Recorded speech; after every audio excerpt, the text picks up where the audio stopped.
अस्सलाम वालेकुम दोस्तों। तो कैसे हैं आप सब? उम्मीद करती हूँ कि आप सब बहुत अच्छे होंगे और अल्हम्दुलिल्लाह आप सबकी दुआ से मैं भी बहुत ठीक हूँ। पिछली वीडियो को आप लोगों ने बहुत प्यार दिया, देख कर के बहुत अच्छा लगा। और अगर आप लोगों को मेरी कहानियाँ अच्छी लगती हैं, मेरी स्टोरी जो मोटिवेशनल स्टोरी होती है जिससे कुछ ना कुछ सीख मिलती है, अगर वो अच्छी लगती है तो आप और दूसरों तक पहुँचाने की कोशिश कीजिए और भी लोग जिससे मोटिवेट हो सकें। देखकर बहुत अच्छा लग रहा है, आप लोग काफ़ी अच्छा सपोर्ट कर रहे हैं। और चलिए हाजिर हूँ फिर से एक बार एक नई कहानी के साथ। तो देखते हैं ये कहानी आपकी लाइफ में क्या चेंज लेकर के आती है। तो चलिए कहानी स्टार्ट करते हैं। तो ये कहानी है एक राजा की। तो जो राजा होता है वो एक बार ख्वाब में देखता है सपने में अपने कि उसके सारे दांत गिर गए हैं। जितने भी उसके दांत रहते हैं ना वो सारे दांत गिर गए हैं। और सिर्फ़ एक जो फ्रंट का दाँत है वो बचा हुआ है। अब वो डर जाता है ये सपना देख कर के कि ये कैसा अजीब-सा सपना है। तो वो क्या करता है अपनी सारी पूरी सभा को बुलाता है और सबसे वो सपने के बारे में बताता है कि मैंने ये सपना देखा, इसका मतलब क्या है? आप बड़े से बड़े ज्ञानियों को लाइए और सारे लोगों को बुलाइए और मुझे सारे पंडित वगैरह जो भी होते हैं, फ्यूचर देखने वाले या कोई भी, आप उन्हें बुलाइए और ये इस सपने का अर्थ मुझे जानना है कि क्या हो सकता है जो मैंने देखा है। तो सारे लोग आते हैं, जितने भी आते-जाते हैं, तो सब उस राजा को यही बताते हैं कि आपका पूरा परिवार मर जाएगा और केवल आप जीवित रहेंगे। मतलब इस तरह से बोलते हैं कि सारे लोग मर जाएँगे, केवल आप जीवित रहेंगे।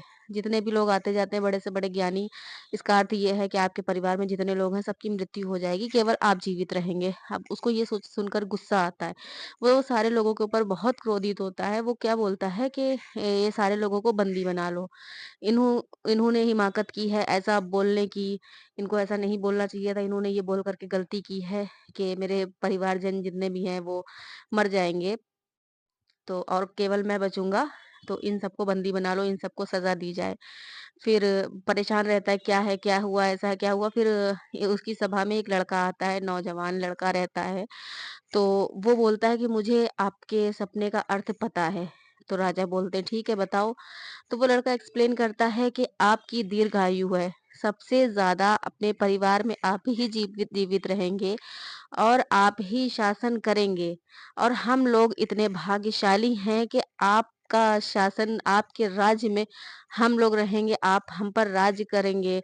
आपके जैसा राजा हमें काफ़ी दिनों तक देखने, काफ़ी सालों तक हम लोग को मिलेगा देखने को।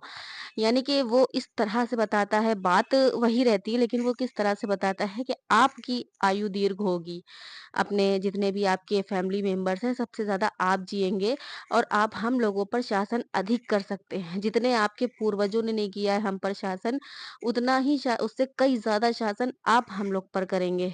तो राजा बहुत खुश होता है और वो उन सब उस लड़के को बहुत सारे गिफ्ट, उपहार, सोना-चांदी, गिन्नियाँ ये सब देता है।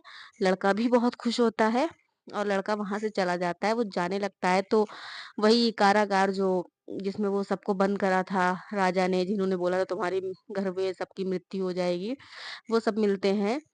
तो उनसे वो लड़का बोलता है कि एक बात का ध्यान रखो, जो बात तुमने बोली वही बात मैंने बोली है, लेकिन वो बोलने का तरीका अलग था। तुमने बोला सब मर जाएँगे, आप जीवित रहेंगे, लेकिन उस बात को मैंने कैसे बोला कि आपकी अधिक दीर्घायु है, आप ज़्यादा शासन करेंगे हम पर। जिसको सुनकर वो खुश हो गया, बात वही थी लेकिन मैंने घुमा कर बोल दी।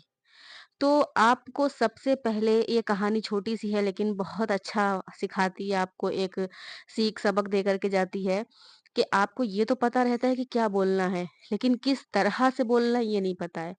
आपको सही-गलत का फ़र्क पता है लेकिन किस तरह से उसको एक्सप्लेन करना है ये नहीं पता है। तो ये कहानी यही सिखाती है कि बात दोनों ने सेम बोली है। उसने जो बाकी संतों ने बोली थी वही बात लड़के ने, लेकिन उसको किस तरह से घुमा के कि राजा को लगा कि वो उसकी तारीफ़ कर रहा है। सबने बोला कि आप जिएँगे और बाकी सबकी मृत्यु हो जाएगी, लेकिन उसने कैसे बोला कि आप हम पर अधिक समय तक शासन करेंगे, जितना आपके पूर्वजों ने शासन नहीं किया, हम पर राज नहीं किया, उससे ज़्यादा आप करेंगे। तो ये सुन कर के राजा को बहुत अच्छा लगा। तो बात वही थी, लेकिन वो घुमा करके बोली।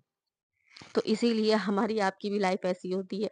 कई बार ऐसा होता है कि आप सही होते हैं, लेकिन आप उस जगह पर गलत साबित हो जाते हैं, क्योंकि आपको ये नहीं पता रहता है कि इस बात को बोलना कैसे है। आप उस बात को गलत तरह से बोल देते हैं। कई बार ऐसा होता है हमारे घरों में लड़ाइयाँ हो जाती, किस वजह से? क्योंकि बोलेंगे तुझको बात करने की तमीज़ नहीं है, तूने ऐसा बोल दिया। हाँ, बोला लेकिन सही बोला, लेकिन गलत तरह से बोला।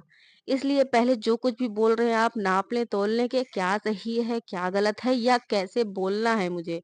बोलने का सलीका सीख गए ना, दुनिया आपके कदमों में होगी। जैसे कि बोलते हैं ना, चापलूस आदमी के पीछे तो दुनिया रहती है, वो चापलूसी करता है, उसकी ज़्यादा चलती चलती नहीं है। वो उस बात को दूसरी तरह से बोलता है, इसलिए उसकी ज़्यादा सुनी जाती है, उसको चापलूस नहीं कहते हैं। तो इस बात को याद रखिए, आप भी इस तरह से बोलिए कि सामने वाले को अच्छा लगे, ना कि बुरा लगे सुन के, गुस्सा आ जाए। ठीक है?